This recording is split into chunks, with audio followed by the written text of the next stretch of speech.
Berapa banyak orang yang sakit? Ada seorang wanita yang datang dari Jerman divonis oleh dokter kanker payudara. Semoga Allah selamatkan ibu-ibu dari situ.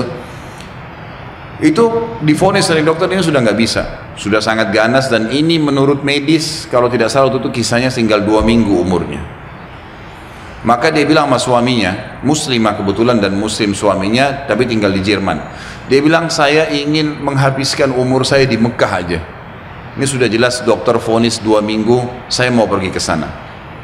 Suaminya ikutin, 3 hari urus visa, tiket segala, berangkat. Ringkas cerita, dari 14 hari waktu yang divonis oleh dokter, 3 hari sudah habis pengurusan visa dan proses berangkat sama 4 hari kurang lebih.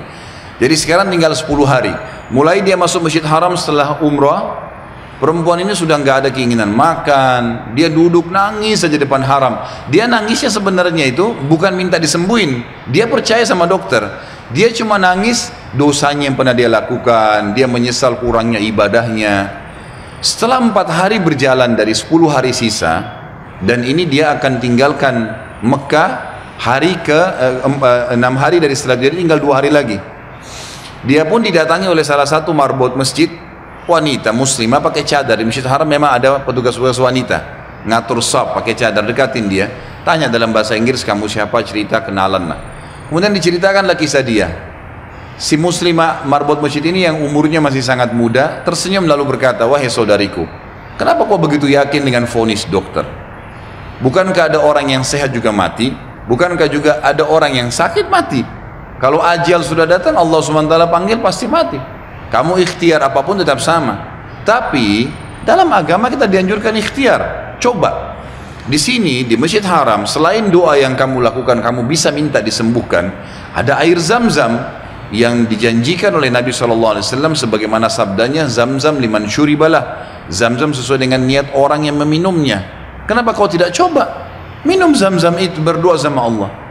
Kata perempuan ini, saya seperti baru dapat air segar yang sudah dari dalam keadaan saya luar biasa hausnya, bingungnya, nggak tahu harus ambil langkah apa. Dia bilang, baiklah kalau gitu. Dia bilang mulai semenjak itu dia minta sama suaminya ditunda beberapa hari pemberangkatan sampai hari ke-13 lah dari 14 hari itu. Dia bilang tiap hari saya cuma minum Zam-Zam, nggak makan, nggak minum yang lain.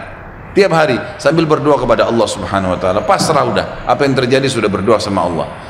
Hari ke-13 dari 14 hari itu dia pulang ke Jerman. Dari bandara langsung ke tempat dokter, telepon dokternya sudah siapin ruangan ICU, mau dicek segala macam dan seterusnya. Begitu tiba di sana, dicek, difoto, dokternya kaget. Hilang semua, kanker itu hilang total, nggak ada sama sekali. Lalu kemudian dokternya didudukin dia sama suaminya, dia tanya, Anda ini selama 2 minggu kemana saja? Orang ini Nasrani, Katolik dokternya. Dan kebetulan dokter ini sudah lama mau masuk Islam. Hikmah-hikmah yang luar biasa terjadi. Maka dia mengatakan, dari mana Anda selama 2 minggu berobat ke siapa? Dokter siapa? Obat apa yang diminum? Dia bilang tidak ada. Kami seorang muslim dan kami berangkat ke Mekah, saya minum air Zam-Zam, gitu kan. Dan saya berdoa sama Tuhan saya untuk disembuhkan. Kata dia, selamat. Kanker ini belum pernah dalam sejarah dokter bisa sembuh, tapi ini hilang sama akar-akarnya, gitu kan. Si perempuan tersebut menangis, suaminya menangis, bersyukur sama Allah. Yang anehnya, yang luar biasa pada saat itu si dokter mengatakan, Bapak Ibu perlu tahu, dikeluarin Quran terjemahan dalam bahasa Jerman dari lacinya. Dia bilang, saya sudah pelajari Islam 10 tahun. Saya ingin mencari sesuatu yang menyentuh hati saya supaya saya mau ngandut Islam. Tapi belum ada sesuatu yang berat. Tapi kejadian ini karena bidangnya dia tahu dia spesialis kanker payudara. Dia mengatakan ini ya sudah cukup membuat saya syahadat. Maka dia syahadat lagi. Maka kita bisa lihat bagaimana keyakinan yang sedang kita bahas ini bukan main-main. Ini cuma contoh sebagian kecil ya. Terlalu banyak contoh yang seperti ini, terlalu banyak keajaiban-keajaiban yang luar biasa. Mudah-mudahan pada saat terlintas kisah apa saya akan sebutkan nanti. Tapi seperti itulah ya yang bagian kecil daripada rububiyah yang sedang kita bahas.